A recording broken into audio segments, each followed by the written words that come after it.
The most important of these cells are those that produce the cytokine interleukin 17। अब कह रहे हैं कि जो बहुत इंपॉर्टेंट है इन सब होस्ट डिफेंस में वो साइटोकाइन इंटरल्यूकिन 17 होते हैं, जो भी हम चैप्टर 5 में डिस्कस करेंगे। ठीक है, मतलब ज़्यादा डिटेल साइटोकाइंस की वहीं आएगी। खैर आप बस याद रखिएगा होस्ट डिफेंस में मोस्ट इंपॉर्टेंट जो साइटोकाइन है वो IL-17 है। TH-17 सेल्स हैं टी लिम्फोसाइट्स में से। IL-17 induces the secretion of chemokines. ये क्या करवाता है? कीमोकाइंस को सिक्रीट करवाता है, वो ल्यूकोसाइट्स को रिक्रूट करवाता है, और फिर ल्यूकोसाइट्स क्या करते हैं ये आपको पता है।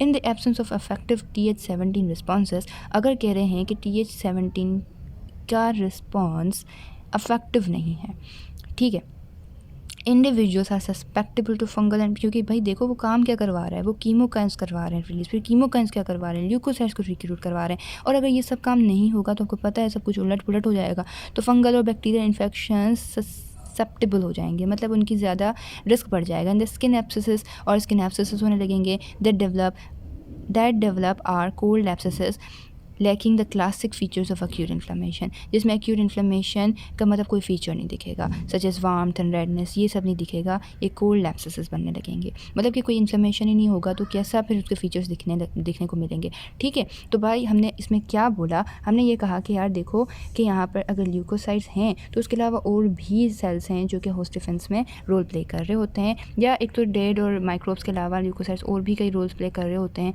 एक तो ये क्या करवाते हैं, मैक्रोफेजेस हैं, इनमें साइटोकाइंस हैं, और दूसरा क्या है हमारे पास ग्रोथ फैक्टर्स हैं, तीसरे फाइब्रोब्लास्ट हैं, चौथे कोलेजन हैं, और पांचवा कुछ ऐसे एंजाइम्स हैं जो कनेक्टिव टिश्यू को रीमॉडल करवाते हैं। फिर हमने कहा कि भाई अगर मैक्रोफेजेस की बात करें तो ये क्या करवाते हैं, क्रोनिक इन्फ्लेमेशन करवाते हैं, टिश्यू रिपेयर करवाते हैं। ठीक है, दूसरा हमने कहा कि टी लिम्फोसाइट्स भी एक्यूट इन्फ्लेमेशन में पार्टिसिपेट कर रहे होते हैं। इसमें जो इंपॉर्टेंट है साइटोकाइन IL-17 है, TH-17 सेल्स हैं, वो क्या करवाते हैं, कीमोकाइंस को रिलीज़ करवाते हैं, फिर वो क्या करवाते हैं, ल्यूकोसाइट्स को रिक्रूट करवाते हैं। अगर TH-17 नहीं होगा तो फिर इन्फेक्शंस वहाँ पर रहेंगे और कोल्ड एब्सेसिस बनने लगेंगे, स्किन एब्सेसिस बनने लगेंगे।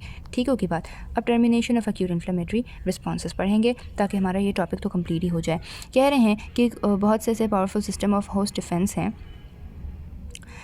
मतलब हमारी बॉडी में एक होस्ट डिफेंस ऐसा पावरफुल है with its inherent capacity to cause tissue injury needs light controls to minimise damage. कह रहे हैं कि मतलब हमें पता है कि भाई टिश्यू इंजरी पे वो क्या करता है, बहुत अफेक्टिवली काम करता है ना, तो हमें उसको कंट्रोल करने के लिए भी क्या करना है, मतलब ऐसे कंट्रोल करना है कि मिनिमाइज डैमेज हो। जाहिर सी बात है, हमने जैसे कोलेटरल डैमेजेस पढ़े तो वही वो कोलेटरल डैमेजेस भी कम से कम हो। In part inflammation declines after the offending agents are removed. Inflammation क्या हो जाती है, ख़त्म हो जाती है, कम हो जाती है, ऐसा कम होने लगती है जैसे ऑफेंडिंग एजेंट रिमूव हो गया, सिंपली बिकॉज द मीडिएटर्स। अब क्यों ऐसा क्या होता है कि इन्फ्लेमेशन कम पड़ गया भाई, ठीक है हमने एलिमिनेट कर दिया तो उनको सिग्नल देने वाले कौन है, या तो क्या हुआ कि मीडिएटर्स ऑफ इन्फ्लेमेशन जो हैं वो रैपिड बर्स्ट हो गए। Only as long as a stimulus persist, मतलब जब उन्हें स्टिमुलस ही नहीं मिल रहा तो वो बर्स्ट हो गए। और दूसरा क्या है कि उनकी शॉर्ट हाफ लाइफ है। तीसरा क्या है कि वो डिग्रेड हो गए हैं after their release. Neutrophils also have short half life in tissues and die by apoptosis.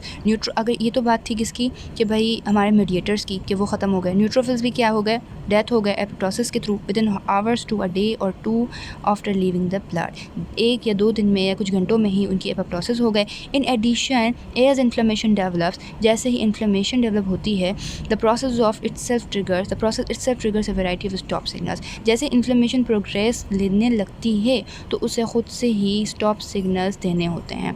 ठीक है, that actively terminate the reaction, और आहिस्ता आहिस्ता क्या होता है, रिएक्शन ही खत्म हो जाता है। These active termination mechanism include, अब इनमें कौन कौन से मैकेनिज्म है, a switch the type of arachidonic acid metabolite produce, मतलब कुछ ऐसा होता है कि एराकिडोनिक एसिड मेटाबोलाइट प्रोड्यूस होता है from pro inflammatory leukotrienes to anti inflammatory lipoxins. मतलब प्रो इन्फ्लेमेटरी ल्यूकोट्रिन्स जब कन्वर्ट होते हैं एंटी इन्फ्लेमेटरी लिपोक्सिन्स में तो वो क्या बनाते हैं, और एराकिडोनिक एसिड मेटाबोलाइट बनाते हैं, जिससे हम ये बोलते हैं कि टर्मिनल सिग्नल मिल गया।